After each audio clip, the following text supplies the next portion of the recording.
बिस्मिल्लाहिर्रहमानिर्रहीम। नाज़रीन से बात से मैं इकबाल जो नाज़रीन अली अमीन गंडापुर की वो एपिसोड, वो किस्त जो पिछले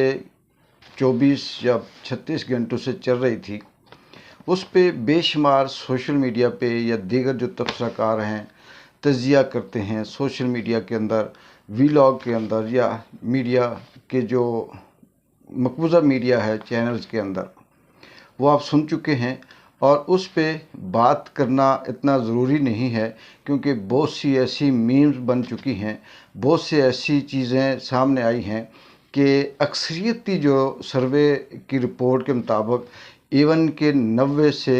80 से 90 या 95% तक लोग अली अमीन गंडापुर की इस स्टोरी को तस्लीम करने के लिए तैयार नहीं हैं। और इसमें वैसे भी बहुत से ऐसे सवाल पैदा होते हैं कि अली अमीन गंडापुर ने जो अपनी सारी स्टोरी सुनाई, वो ऐसे लगता है जैसे कश्मीरी मुजाहिद यहाँ से इंडिया में कोई जहाद करने गया हो और किसी तरह से वो हिंदुस्तान की फ़ौज की नज़र में आ गया और उसने अपने आप को बचाने के लिए, और वो अपने कैंप का रास्ता भूल गया, वो कस्सियाँ, वो पहाड़, वो इस तरह से जंगलों से होता हुआ, भागता हुआ, बहुत सी मुश्किलातें सहता हुआ वो अपने कैंप में पहुंचा या फिर उसने सरहद क्रॉस की। अली अमीन गंडापुर ना आम आदमी था, ना उसे ऐसा था कि वो कोई उसे जानता नहीं था, लेकिन ऐसी हैरत अंगेज़ तौर पर जो स्क्रिप्ट लिखा गया, उस स्क्रिप्ट के ऊपर लिखने वाले ने तो चलो उसने सोच के लिखा होगा कि इससे ये भी बदनाम होगा, इससे तहरीक इंसाफ भी डाउन होगी, जो लोग आए हैं एहतजाज के लिए उनका मोराल भी कम होगा, इमरान खान की पीठ पे भी छुरा घोंपा जाएगा, ये सारा कुछ सोचकर किसी दानिश्वर ने उसे लिखा होगा। लेकिन अली अमीन गंडापुर ने जब उसे सुनाया और जब उससे बताया तो कम से कम उसे तो रीड करना चाहिए था कि ये स्क्रिप्ट कहाँ तक चलेगा और जिस तरह के हालात चल रहे हैं क्या ऐसे हालात में इसे कोई तस्लीम करेगा। क्योंकि काफ़िले को छोड़कर इस तरह से भाग जाना, मुझे वो दौर याद आता है कि बचपन में जब यहाँ कबायली इलाकों में बहुत से छोटे छोटे जवान 15 साल 12 साल 10 साल के बच्चों को इकट्ठा करके भेजा जाता है किसी इज्तिमाई काम में, कोई शादी हो, कोई काम हो, कोई घर बन रहा हो, तो उन्हें कहा जाता है कि आप ये सामान लेके आएँ। उसमें से कुछ बच्चे ऐसे होते हैं जो अपने 8 10 15 साथियों के साथ बाज़ार जाते हैं, लेकिन दरमियान में वो अपने बाकी साथियों को कहते हैं कि आप सामान ले जाना, मैं यहाँ से जा रहा हूँ। और इस तरह से वो खिसक जाता है, भाग जाता है और किसी को पता ही नहीं होता। इस तरह की बेशुमार मिसालें दी जा सकती हैं, लेकिन अली अमीन गंडापुर ने भी उसी बच्चे वाली हरकत की। इस पे बहुत से सवाल पैदा होते हैं, वो सवाल आप बहुत सुन चुके होंगे, उसे मैं नहीं करूँगा। लेकिन मैं ये यहाँ पर जो कहना चाहता हूँ वो यही है कि हमारी बदकिस्मती से बर्रे सगीर की जो तारीख़ है वो तारीख़ दोहराती है अपने आप को। जो पिछली तारीख़ थी मीर जाफ़र मीर सादिक की, या उससे भी पीछे जो तारीख़ थी टीपू सुल्तान की, या उनके किले के दरवाज़े अपने ही फ़ौजियों ने खोले या अपने ही महफूजों ने खोले, और इसी तरह से सिराजुल दौला और टीपू सुल्तान के जो अपने साथी थे उन्होंने ही उनसे गद्दारी की, या कुछ भी कह लें इसी तरह की कोई कंप्रोमाइज़ थी जिसकी वजह से ये सारा सिलसिला हुआ। हम अपने पाकिस्तान के अंदर आए तो कायद आज़म से लेकर इस वक्त तक, चाहे इसमें ज़ुल्फ़िकार अली भुट्टो हो, बेनज़ीर हों, लियाकत अली ख़ान हों, या फिर कायद आज़म ख़ुद हों, उनकी बहन फ़ातिमा जिन्ना हो, या फिर हमारे बहुत से ऐसे दीगर वो मुजाहिद जो किसी न किसी हवाले से खुददार किस्म के थे, जिसमें आफ़िया सिद्दीकी लेवल के लोग भी हैं, जिसमें वो जो अमल कासी था जिसको अमेरिका के हवाला किया गया था। इस तरह से बहुत से लोग हैं कि जो इस धरती के अंदर पैदा हुए, लेकिन उनको किस तरह से किसी को मारा गया, किसी को बेचा गया, किसी को दिया गया, किसी को अगवा किया गया। और हम किसी भी सूरत में ये नहीं कहते कि अली अमीन गंडापुर सही है या गलत है, लेकिन इसका आने वाला वक्त बताएगा कि क्या नुकसान तहरीक इंसाफ को हुआ, कितना नुकसान पाकिस्तान तहरीक इंसाफ के चेयरमैन इमरान खान का हुआ, और जो अवाम की उम्मीदें थीं वो कितनी डाउन हुई। लेकिन इसके साथ ये भी अफसोसनाक बात है कि यहाँ پر یہ سب کچھ کون کر رہا ہے؟ کیا اتنی جرت پولیس کے اندر ہے؟ کیا اتنی جرت یہ جو فارم 47 کی مسلط شدہ رجیم چینج کی صورت میں، یا چور ڈاکو یہ جو مینڈیٹ چور کی صورت میں یہ جو لوگ بیٹھے ہیں، ان کی اتنی جرت ہے؟ اور ان کے پیچھے کون ہے جو یہ سب کچھ چلا رہا ہے؟ چاہے قاضی کی ایکسٹینشن ہو یا جو بھی ہو، اس کے اندر کوئی آئینی ترمیم ہو، یا کسی اور کی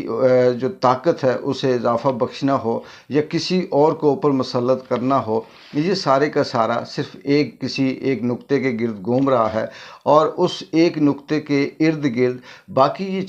چھوٹے چھوٹے سارے وہ مورے ہیں، جس طرح سے کسی ٹائر کے اندر ایک بڑے بیرنگ کے اندر چھوٹے چھوٹے وہ رنگ لگے ہوتے ہیں، یہ بیرنگ لگے ہوتے ہیں جو اسے گھوم رہے ہوتے ہیں، اسے چلا رہے ہوتے ہیں۔ اسی طرح سے بدقسمتی سے اس ملک کے اندر بھی ایک ایسا بڑا ٹائر ہے، اور اس کے اندر چھوٹے چھوٹے ٹائر یہ اپنی اپنی جگہ پہ چل رہے ہیں۔ علی امین گنڈاپور کے حوالے سے بہت سے لوگ ایسی بات کرتے ہیں کہ کوئی سرپرائز ہوگا، کوئی ڈیل ہوگی، کہیں کوئی بات کی ہوگی، تو اس کا نتیجہ آج سامنے آ گیا کہ علی امین گنڈاپور کے اوپر ایف آئی آر در ایف آئی آر در ایف آئی آر در ایف آئی آر پنجاب حکومت یا پولیس یا پنجاب کے جو آئی جی ہیں وہ ایف آئی آر انہیں درج کر رہے ہیں۔ کے پی کے ہاؤس سیل کر دیا گیا۔ کے پی کے ہاؤس کی جو رہائش گاہیں تھیں ان پہ جو لوگ جو فیملی رہتی تھی انہیں نوٹس دے دیا گیا خالی کرنے کے لیے۔ پھر کیس بنا دیا گیا کہ اس کے اندر کس طرح سے بے ضابطگیاں ہوئیں، اور جو پاکستان کی پرانی تاریخ ہے، جو وتیرہ ہے کہ جب کسی پہ کیس بنانا چاہیں تو وہ یہ بھی کہہ سکتے ہیں کہ اس کا جو رنگ ہے یہ گورا کیوں ہے، یا یہ کالا کیوں ہے، یا اس کا قد لمبا کیوں ہے، یا یہ چھوٹا کیوں ہے۔ اس کے اوپر بھی تحقیقاتی کمیٹی بنا دی جائے اور پھر اس کے اوپر کیس کر دیا جائے۔ لیکن اس سارے ایپیسوڈ کے اندر جو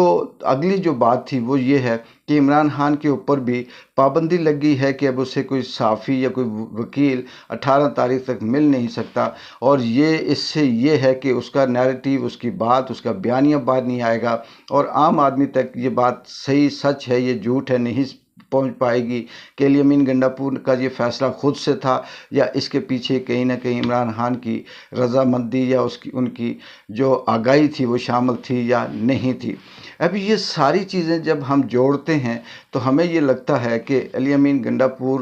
شاید کہ مینٹلی طور پر یہ تیار ہوئے ہوں کہ اب ان کا سب کچھ ختم ہو جائے گا، کیونکہ وہ کب تک اپنے اس بیانیے کے ساتھ رہیں گے، کب تک وہ کلمے اور قسمیں کھا کر یہ سب کچھ بتاتے رہیں گے؟ کیونکہ جس طرح سے پاکستان تحریک انصاف کا چاہنے والا جو شخص ہے، جو اس ڈی چوک کے ارد گرد موجود تھا، جس نے ماریں کھائی، وہ اس نے جب پیچھے مڑ کر دیکھا تو اسے پتہ چلا کہ وہ جس کے سہارے آیا تھا وہ خود ہی کہیں بھاگ کر گم ہو گیا، اور وہ اکیلا وہاں پر رہ گیا، اور پھر اس کے بعد اب وہ اعتماد، وہ بھروسہ قائم کرنا مشکل نہیں بلکہ ناممکن ہے۔ لیکن آنے والے وقت میں چاہے 1 مہینہ لگتا ہے، 15 دن لگتے ہیں، 2 ماہ لگتے ہیں، اس سے یہ ساری کہانی آہستہ آہستہ سامنے آتی جائے گی، تجزیاتی طور پر یہ آئے گی کہ کیا ہے کیا نہیں ہے۔ لیکن اس سارے سلسلے کے اندر جو سب سے بڑا نقصان ہوا وہ صرف اور صرف پاکستان تحریک انصاف کا اور عمران خان کا ہے۔ حکومت اپنی طرف سے یہ اس کی ٹمک ٹوئیاں ہیں، یہ اس کے سب ایک دوسرے کے اوپر الزام لگانے کے لیے یہ بیان ہے۔ کس نے کہا کہ موٹر وے کے اندر خندقیں کھودو، وہاں پہ ایکسیڈنٹ ہو رہے ہیں، پھر بھی وہ پہنچ گیا۔ اتنے ہزاروں کی تعداد میں کنٹینر لگا کر خرچے کیے، پھر بھی وہ پہنچ گیا۔ اتنی پولیس، فوج، رینجرز تعینات کی، پھر بھی یہ جو قافلہ تھا یہ پہنچ گیا۔ اور اگر یہ سب کچھ نہ کیا جاتا اور اسی قافلے کو آنے دیا جاتا، چلیں جو خطرناک یہ جو امپورٹنٹ ایریاز تھے ان کو سیل کر دیا جاتا، باقی یہ ڈی چوک میں آتے 10 منٹ کی تقریر کرتے، علی امین گنڈاپور ویسے پہلے سے بھی ان کے ساتھ تھا، اور وہ 10 منٹ کے بعد واپس چلا جاتا، اس نے نہ دھرنا دینا تھا نہ رکنا تھا۔ لیکن انہوں نے یہ سارے جواز پیدا کر کے جتنے بھی اس ملک کے اندر جو ضمیر فروش ہیں، سیاستدانوں، صحافیوں اور تجزیہ کاروں سمیت जो बार बार एक ही चूरन बेच रहे हैं कि इमरान खान गलत है, वो दहशत गर्द है, वो फसादी है, वो बलवाई है, उनके चाहने वाले पागल हैं, वो भेड़ बकरियां हैं, ये सारी बातें करके वो अपने दिल की भड़ास तो निकाल रहे हैं, लेकिन इससे न मुल्क का फ़ायदा हो रहा है और ना इन बयानों को कोई तस्लीम कर रहा है। जहाँ तक रही इंटरनेशनल लेवल की पाकिस्तान की क्या सॉवरेंटी रहेगी, वो पहले से भी नहीं थी और अब भी नहीं है, और उसके बाद तारीख़ भी इस बात की गवाह है कि ये वो खित्ता है पाकिस्तान, जिस खित्ते के अंदर आज तक जो इंटेलिजेंट, आज तक जो लायक बहादुर, चाहे वो स्टूडेंट हो, सियासतदान हो, एथलीट्स हो या फिर कोई और किसी किस्म का आर्टिस्ट हो, जो पैदा हुआ, जिसने नाम रोशन किया, उसको ज़िल्लत, ख्वारी, रुसवाई और इबरतनाक सज़ा देकर उसे मौत दे दी गई। और आने वाले वक्त में जिस तरह से ये सिलसिला चल रहा है, इससे ये लगता है कि ना इमरान खान को बाहर आने दिया जाएगा और ना उसे आज़ाद किया जाएगा और ना उसके लिए किसी किस्म के अब सियासी रास्ते हैं, क्योंकि ये जो उसके साथ जो आवाम खड़ी है, ये बेचारी बेबस है, कैद होती रहेगी। अभी तक की इत्तला के मुताबिक 5000 से ज़ायद ये जो 3-4 दिनों में गिरफ़्तारियाँ हुई हैं, पाकिस्तान तहरीक इंसाफ के चाहने वाले या उसके हक़ में बात करने वाले, एहतजाज में निकलने वालों को गिरफ़्तार कर दिया गया। और इससे अंदाज़ा कर सकते हैं कि रियासत क्या कर रही है और रियासत किस तरफ जा रही है। हमारे बदकिस्मती से इस मुल्क के अंदर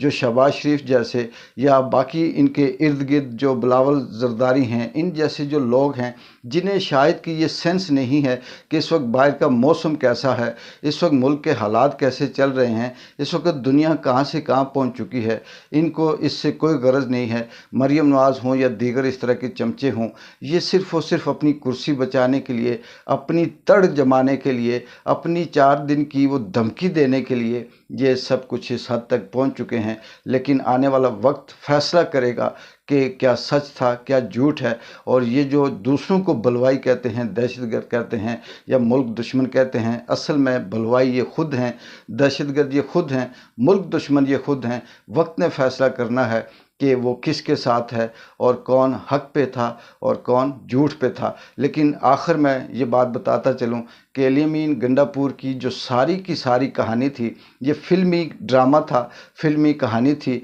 फिल्मी शूटिंग थी। और अब वो शूटिंग ख़त्म हुई तो एक शख्स अपना नावल या अफसाना जो लिखता है, उसने उसकी कहानी सुनाई कि मेरे साथ ऐसा है। वो शख्स जो पूरे सूबे का मालिक है, उसकी जेब में पैसे नहीं है, पूरे सूबे का मालिक है, उसे किसी ने लिफ्ट नहीं दी, पूरे सूबे का मालिक है और वो पहाड़ों से चढ़ के वहाँ से भागता हुआ गया। ये मुमकिन नहीं है, ऐसा नहीं हो सकता। और फिर